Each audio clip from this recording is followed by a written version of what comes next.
It's a double duck kind of day, and Oregon's new transfers are perfect.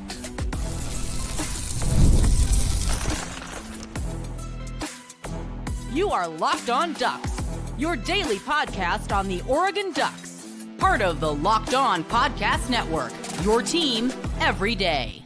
Yes, it is that time once again for Locked On Ducks. I'm your host, Spencer McLaughlin. Thank you so much for making this your first listen or your first view of the day. Part of the Locked On Podcast Network, your team every day, and your number one source to stay up to date with the Ducks. This episode brought to you by the College Football Playoff. It's here, and you don't want to miss a moment of the action. The College Football Playoff, presented by Allstate, begins with 4 first-round games, December 20th and 21st on ESPN, ABC, TNT, and Max. New Ducks, a potential, maybe, possibly new Duck target in the transfer portal, and what to make of transfers versus high school recruits. I've had a lot of conversations with Oregon fans about that recently, but let's start with the two newest Ducks. Jamari Johnson is the tight end from Louisville. We'll get to him in a moment, but Alex Harkey is the guy of the two I am most excited about. And Johnson certainly is going to be a player. I think he fits really well, but Harkey in particular is a really, really good addition for Dan Lanning and Alik Terry in particular as the offensive line coach. So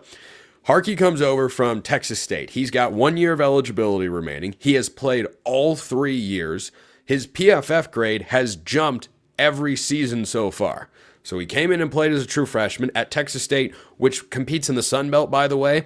As far as G5 leagues go, that is a good one. It's Mountain West and American up here, probably a notch below Sun Belt. So he's been playing in a good league. Texas State's been an up-and-coming program over the last couple of years of the G5 ranks, but he just had his highest ever PFF grade this past season at 81.5. Now, the guy I was thinking about when I saw that this transfer got announced was a Johnny Cornelius, because he has been the most consistent presence on the offensive line that was a transfer over the last couple of years. You think about Nishad Strother, he came in 2023, and he got injured and didn't really play last season, and it has, of course, been, I think, fantastic for Oregon's offensive line this year. I think he's actually been Oregon's best guard.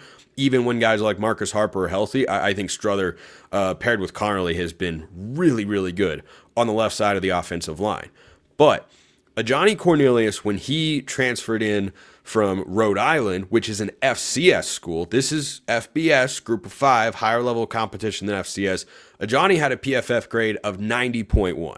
So for Harkey to be at the 81.5 rank in the Sun Belt, to me, those things are pretty comparable. So now it's probably still slightly advantaged towards a Johnny there if you were to factor for level of competition. But statement stands, he's going to step in and be a starting tackle for the Ducks. I fully expect that, and I'm a huge fan of this move. Will they add another tackle? I don't think they're locked into that particular move. A name to keep an eye on as the offseason progresses, and of course we're doing offseason conversations in the middle of Oregon's postseason run, because college football, woo, yay. I do love the sport, but it's maddening sometimes. Janoris Wilson has been the jumbo package, English, has been the jumbo package tackle this year. When Oregon goes 13 personnel, 1 back, 3 tight ends, and an extra offensive lineman, no receivers on the field, Janoris Wilson has been that guy.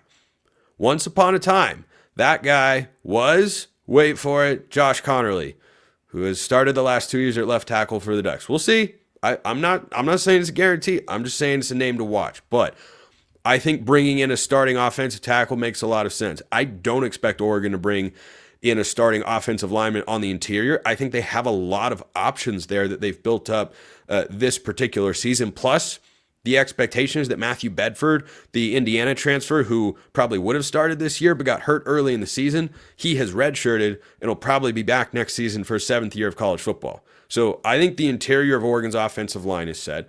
I think Harkey shores up one of your tackle spots, and then you're just looking for one more, and that should be a pretty darn good unit. And I get the sense. Now, I talked about Isaiah World, the Nevada tackle, earlier this week on the show. They still could go after him and say, look, we want to bring in 2 transfer starting tackles and let the young guys develop for another year, or be, second on the depth chart rather than first. I get the feeling someone's going to be ready. Don't know who. Could be Wilson. Maybe it's Fox Crater. I don't know. A lot of options in there, but I think the Harkey addition is a really, really good one, and I love that along the offensive line. The other guy, Jamari Johnson, transfer tight end from Louisville, who was a class of 2023 recruit. Oregon wasn't heavily involved in that final recruitment, but he's 6'5", 265 pounds. He's a big old dude.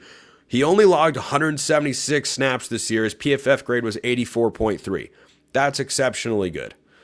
That's exceptionally good. He's going to be the number 2 tight end in all likelihood. So the wild card in this position group going into next year is Roger Saliapaga, because he actually played when Terrence Ferguson was out in the Purdue game. And I thought Saliapaga looked pretty good. And in the garbage time snaps that guys have gotten when Saliapaga's been in the game, he's looked pretty darn good. He's not necessarily the biggest guy, but he can still be a bit of a road paver out there in the blocking department. And he's got great size for pass catching as well. But bringing in a tight end transfer was always going to be a smart move for Dan Lanning and company. And they go and get a guy in Johnson who has been in college for a couple of years. So weight room, eating program, practice, adjusting to the game. No issues there. Didn't produce a lot this season. 13 catches, 158 yards, and a touchdown. But guess what? He's not being brought in to do something he hasn't already been doing. If he has similar numbers next year, I think of this as a Casey Kelly from last year's team, but with more physical upside. He was a 4-star recruit in the 23 cycle, and 6'5", 265. Those weren't traits that Casey Kelly had, but he was solid. Kelly didn't catch a lot of passes, but he played plenty of football, made some pretty key blocks, and we've seen Oregon a lot over the last couple of years put 3 tight ends on the field at the same time. And you're going to lose Terrence Ferguson. You're going to lose Patrick Herbert. Yes, you've recruited a couple guys. They flipped Vander Plug, of course, from Washington, but having a true freshman be the number 3 tight end is a lot better than having a true freshman be the number 2 tight end, potentially. And Saliapaga got hurt. Not exactly sure what the timeline is on his injury. So I think bringing in Johnson, who again graded well in limited snaps this year as one of the depth pieces for Louisville, can come over to Oregon and maybe be the number 2 tight end. Maybe he's the number 3 tight end. Either way, I think that sort of move makes a lot of sense. I think the profile of what he has done, what he can be, fits with what Oregon wants to do, because you certainly look at him and say, well, there's untapped potential. He hasn't hit his ceiling from a receiving and production standpoint.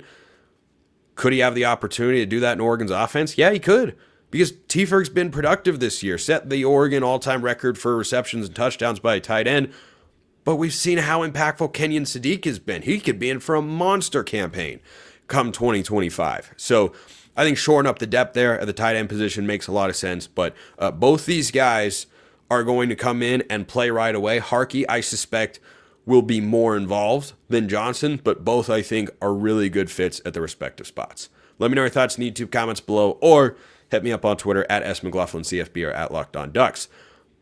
There could be more transfers on the way. There will be more transfers on the way. Something happened up in Pullman that I'm not a fan of. It could, however, benefit Oregon. I'll explain that all next. After we talk about the college football playoff, it's that time of year. The college football playoff is back, and with the newly expanded 12-team format, my personal favorite, it's guaranteed to be bigger and better than ever. Bring you all the hard-hitting and high-flying excitement that you love. TNT Sports coverage of the college football playoff begins December 21st, starting with the college football playoff kickoff show presented by AT&T at 11 a.m. Eastern, leading into our first matchup, SMU battling Penn State. Let me tell you, if Penn State plays how they did against Oregon, they could win that game by a lot of points. But games are played on the field, not on paper last time I checked, so you should tune in and find out. Then, after that, Clemson looks to upset Texas in a showdown at 4 p.m. Eastern. Don't miss a moment of the action. Watch the college football playoff, presented by Allstate, live on TNT, True TV, TBS, and Max. Oregon has now added 4 transfers via the portal. They will add more. Will it get to 10? I don't know. I think 8 is probably the baseline number, but they've added an offensive tackle. They have added a corner, a safety, and a tight end. I suspect linebackers among the position groups that could benefit from having a veteran presence in there, or at least an experienced presence. And I talked about one transfer from the Evergreen State, that's Washington, of course, that could fit with the Ducks. That was Kamori House. Here's another name to keep in mind. Washington State transfer linebacker Tariiq. He goes by Butta Al-Uqdah. I hope I'm pronouncing that correctly. Apologize if not. Let's just call him Butta for short. So Butta led Washington State in tackles this year. He is one of 22 Cougars to hit the transfer portal. And I do want to say what is happening to Washington State right now is what happened to Oregon State last offseason. Coach leaves, players leave, and you look at 2025 and go, oh, it's going to be rough, isn't it? Yeah, it could be rough. Really, really rough. And look, it's a dog-eat-dog world out there, and Washington State, unfortunately, is wearing milk-bone underwear. That is a line from Cheers. I did not come up with that on my own. It is one of my favorites from the great Norm Peterson, of course. So, one of the greatest sitcom characters ever. Norm and Cliff, phenomenal. Anyway, I'm sure many of you out there watch Cheers. I've seen every episode. I absolutely love that show. And unfortunately, it's not a kind time to be up there at Washington State. Makes me appreciative of Oregon. And the commitments that Oregon has made over the last 15 years that have gotten them into the Big Ten and staying at the big kids table in college football. Because I see other schools in the Pacific Northwest, Oregon State, Washington State, it's tough. It is really hard to be a Coug fan right now. It's really hard to be a Beaver fan right now. It is hard to love college football. It's not just hard to root for your team and watch your team. It's hard to be a college football fan, and that stinks. Now, Oregon could absolutely benefit from it because linebacker is one of the position groups that I look at right now for the Ducks and say a transfer makes sense. It would absolutely, positively make some sense because, yes, you're going to have Devin Jackson back, or at least that's what I anticipate. But you're losing Bossa, you're losing Jacobs, you're losing Betcher. And maybe one of the freshmen from the last couple of cycles who are either a true freshman or redshirt freshman right now, guys like Kamar Mathudi or Braden Platt, maybe they're ready. Maybe Jerry Mixon's ready. He'll be going into his third season next year. That's when Devin Jackson, really started to pop. I mean, Jackson played a decent amount last year, but he played a lot more and has been a much better player this season for Oregon. I think he's one of the best linebackers Oregon has next year. Still, they played 4. You think Lanning and Lupoy and everyone are going to go with, and Coach Michalowski, the linebackers coach, you think they're going to run with 3 new guys that didn't see the field in any significant way and say, okay, you're our top linebackers now. I could see him doing it with 2. I don't know about 3. So that's why linebacker could make a lot of sense. And this is a guy who led Washington State in tackles, was just wildly productive all over the place. He had a couple interceptions. He had 5 quarterback hurries. Like he's just an instant impact, plug and play sort of guy. And there have been a lot of good players to come out of Pullman in the last several years. Their quarterback, John Mateer, is off to Oklahoma. That's the only transfer quarterback, by the way, I would have been okay with Oregon going to get rather than rolling with either Dante Moore or Austin Novosad. So that question came in from Bud. By the way, Locked On Ducks Insider. Are there any Washington State players that make sense? He's the guy. He is the guy that would make the most sense to me. I haven't seen anyone else. Our old friend Chris Hudson is going down to Arizona. I don't think that's a wide receiver avenue Oregon would have gone down. I'm 50-50 on whether Oregon should add a transfer wide receiver. It really depends on what Evan Stewart does. If he leaves, okay, maybe bring in a veteran to be a headliner in that wide receiver room and an experienced presence. But there's just so much talent there. Jurion Dickey, Kyler Casper, it won't be their first go-rounds in college football. Might be their first go-rounds as impact guys. You've got Justice Lowe in there as well. You've got Jeremiah McLaughlin. You've got DeCorian Moore coming in. I mean, it's a lot of guys. It's a lot of guys at wide receiver. I'd say the priority to add a transfer linebacker is higher than that of a wide receiver. So certainly Butta, as we'll refer to him, could make some sense here for the Ducks. I wanted to touch on the All-American selections Oregon's had. It's never a small thing to me because growing up, Oregon didn't have a whole lot of All-American selections. It was still a rarity. It's still a really hard threshold to get to. But, for Oregon to have 3 selections and 2 of them to be linemen, 1 offensive, 1 defensive, I think is telling about where the Oregon football program is at right now, because that didn't feel how it used to, right? The All-Americans were a Michael James or a Marcus Mariota type, or DeAnthony Thomas as a specialist most often. And sure, you had a Defoe or an Eric Armstead pop up, but it feels like you're going to continue to see these sorts of guys earn this sort of recognition. And when I say these sorts of guys, I mean linemen more often than you used to. So that's just a quick evolution of the Oregon football program that I've been encouraged to see. So Oregon didn't have any first-team All-American guys, but Derek Harmon makes the second team. He's probably gone to the NFL. I would love for him to come back so very much, but Derek Harmon's probably gone to the NFL. Dylan Gabriel made the third team, and Josh Connerly made the third team. Now, that may not seem like a ton. Well, a third-team All-American, it's a hard list to crack, man. It is a hard. There are a lot of great football players out there.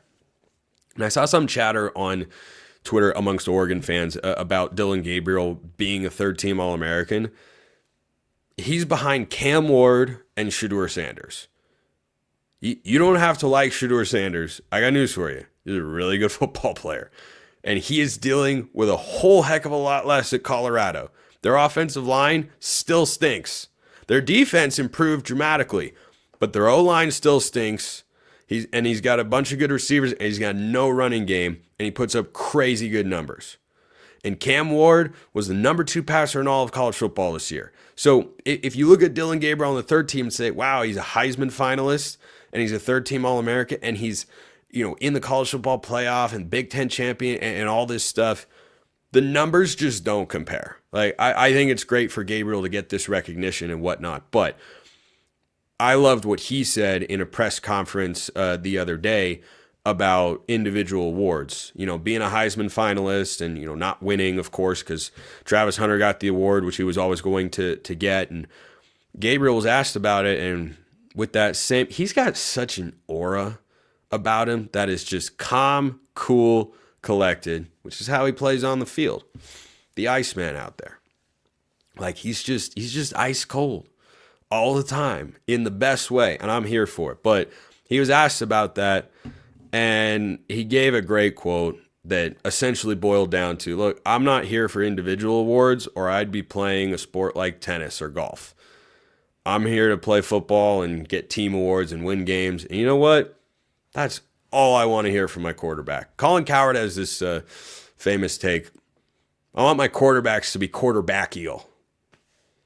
Well, Dylan Gabriel fits that particular mold. He is not an I guy. He's a we guy. And both sorts of guys can succeed, but I like having an ultimate we guy in there, and he is certainly that. So Connerly and Gabriel, third-team All-American, very well-deserved. Derek Harmon, second-team All-American, incredibly well-deserved. I think if Birch had been healthy all season, he would have snuck onto the third team. That's just my guess, but missing games caused him to not have the maximum amount of stats he could, but still nice to see Oregon players getting the recognition they deserve. I was a little surprised Tez Johnson wasn't in there, but again, missing a couple games probably cut down his numbers from getting into that particular position. So Oregon players getting the love that they have worked so hard to earn, I'm here for it. I'm always here for it. So this portal versus high school question, it's never going to go away. I'm going to find 100 different ways to answer this question from now until the next football season starts. But guess what? That's what we're here to do. That's what my job is. Because how does Oregon balance portal, high school, add guys, don't add? Coming up next. First, a reminder, this episode brought to you by FanDuel. Get ready to tackle the NFL action with FanDuel, America's #1 sportsbook. Right now, new customers on FanDuel can bet $5 and get $150 in bonus bets if you win. The FanDuel Sportsbook app gives you everything you need to place live bets on the NFL all in one place. So when you get a hunch in the middle of the game, you can check out the latest stats, you can view live play-by-play, and so much more on the same page where you place your bets. Just visit FanDuel.com to join today. You'll get $150 in bonus bets if you win your first $5 bet. FanDuel.com, that's the place to go. Never waste a hunch. Make every moment more with FanDuel, an official sportsbook partner of the NFL. And once you check out FanDuel, go check out my friends over at Prize Picks as well. Prize Picks is the best place to get real money sports action with over 10 million members and billions of dollars in awarded winnings. Prize Picks has made daily fantasy sports accessible to all. You just pick more or less on at least 2 players for a shot to win up to 1,000 times your cash. Run your game all season long on Prize Picks, America's #1, it's the theme, daily fantasy sports app. Join now, because this holiday season, Prize Picks is giving away 2 free picks in December, and they're giving away $30+ million in rewards during Picksmas. You've heard of Christmas.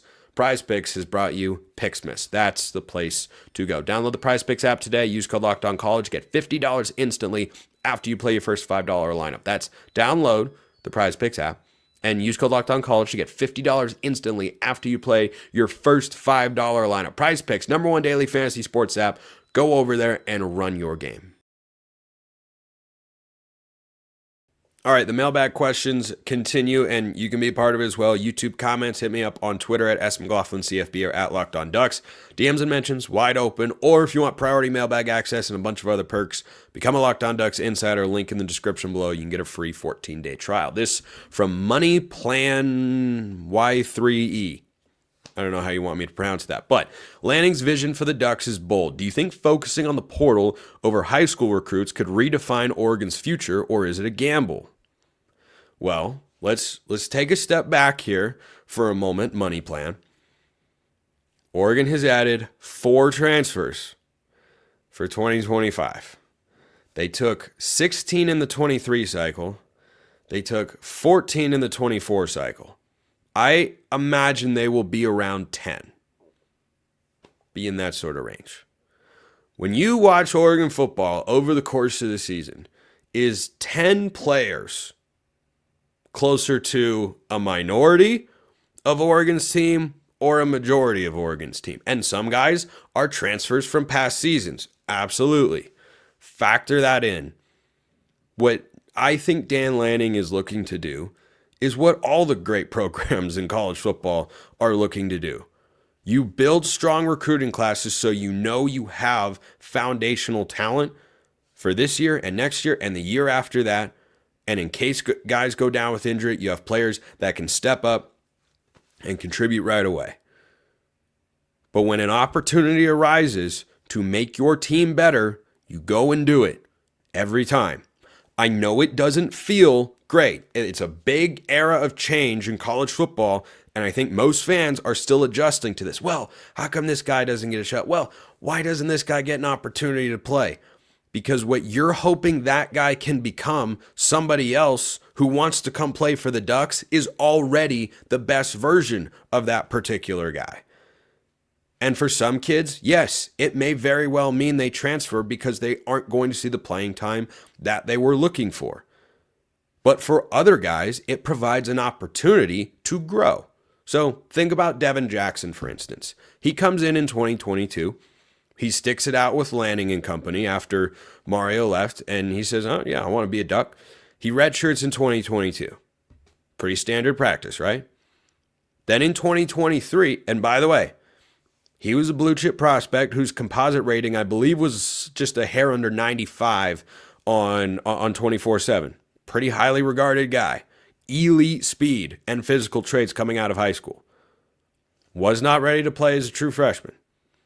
Second year, last season, he plays some, but not a ton. This year, he plays more than he ever has, and he's doing well from what I have seen. He's not technically a starter, but in reality, if he were to go down, it'd be a significant loss to Oregon's defense because he plays a lot of snaps. And next year, which will be his 4th season of college football, he's primed to be the best linebacker on Oregon's roster. That's the traditional approach. Now, the reason that you can't do that with every single high school recruit and with every single position group is because then you won't have guys playing at the highest level possible at a given group year in and year out, which is what you as a fan are demanding, isn't it? Going forward with the portal and the 12-team playoff, are you ever going to accept a season as successful when Oregon doesn't make the playoff? I know that I won't. because they should be able to get there with the resources they have and the way they're recruiting. There's no reason they shouldn't be able to do that for a very long time. So I know everyone wants to have this traditional vision of you recruit a kid and he sits for a year, but then he's ready to go. Not everybody is ready, because that was Devin Jackson's timeline, right? Or is Devin Jackson's timeline towards becoming an all-conference caliber player, which he can be. Other guys are on a quicker ascension. But you can't know. Even coaches can say, we know with this guy, we like that.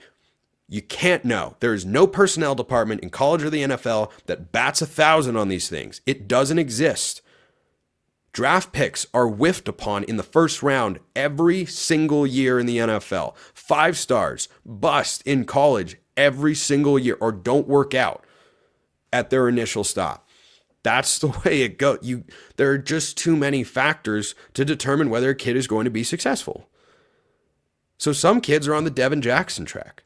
Some kids are on the Poncho track, where he comes in and he's Oregon's first lineman off the bench as a true freshman and a starting center as a true sophomore.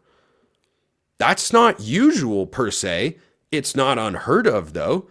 And you bring in the most talent you can to give yourself the best opportunity to have guys like that emerge on your roster. But you can't know. If you only bring in 2 blue chip guys every year, the odds that they're going to develop every single time into NFL caliber or all conference caliber players is incredibly low. It's why the best classes in college, or the best programs in college football, recruit deep classes. So back to my first point, Oregon's brought in 4 transfers. Pump the brakes. Pump the brakes. This is not Colorado. Okay. Oregon is not. Colorado has almost entirely given up on high school recruiting, save for, a couple 5 stars they go after, like Juju Lewis or Jordan Seaton, a quarterback and an offensive lineman. They build their roster through the portal. That's a way to do it. That's not what Oregon is doing. And I don't think it's what Oregon ever will do. I don't think it's what Oregon should do, because you don't know how reliable the portal is going to be on a given season for a position group. Last year, there were an abundance of transfer quarterbacks who were good. Last 2 years, it's felt that way. This year, it's kind of thin. It's John Mateer, it's Malik Murphy, and a bunch of guys that you have a lot of questions about. So, end of rant for today. That's angle 2 of 95 that I'll take in the next 365 days on the portal versus high school. But Little Ray sends in this question. Spencer, I think I fixed this stupid 12-team playoff. Good luck. 1 plays the 1 seed plays the winner of 11 and 12. 2 plays the winner of 9 and 10. 3 plays the winner of 7 and 8. 4 plays the winner of 5 and 6. This benefits the higher ranked teams that got the bye weeks rather than benefiting the teams that missed out on the top 4. Example, Penn State and Texas. Don't love the 12-team playoff. Welcome to the club. But feel like this is more for the future. What do you think? Well, I don't know why the 5 and 6 seeds... I guess at some level it makes sense that they have to play the 4. I see where you're coming from. The easiest way to do this, the best way to do this, just reseed. Just don't lock in the matchups each year. Say you're the 1 seed. In the second round, you get to play the lowest remaining seed. Done. Second seed. You get to play the second lowest remaining seed, and so on and so on. That's the way I do it. That's the way it should work in football. March Madness, teams are a lot more even. There's a lot of craziness in there. Like, March Madness is its own thing. That's not the model I think college football should look at. I don't say this often, but I think college football should look at the NFL and say, okay, if you're the number 1 seed, there needs to be a benefit. And by the way, let me throw this out there. Teams that have earned a first-round bye should get a home playoff game. What a concept. Home playoff games, one of the best parts of the 12-team playoff. Maybe the best part. Maybe my favorite part of the 12-team playoff, which I've been openly critical of for a very long time. Home playoff games. Great idea.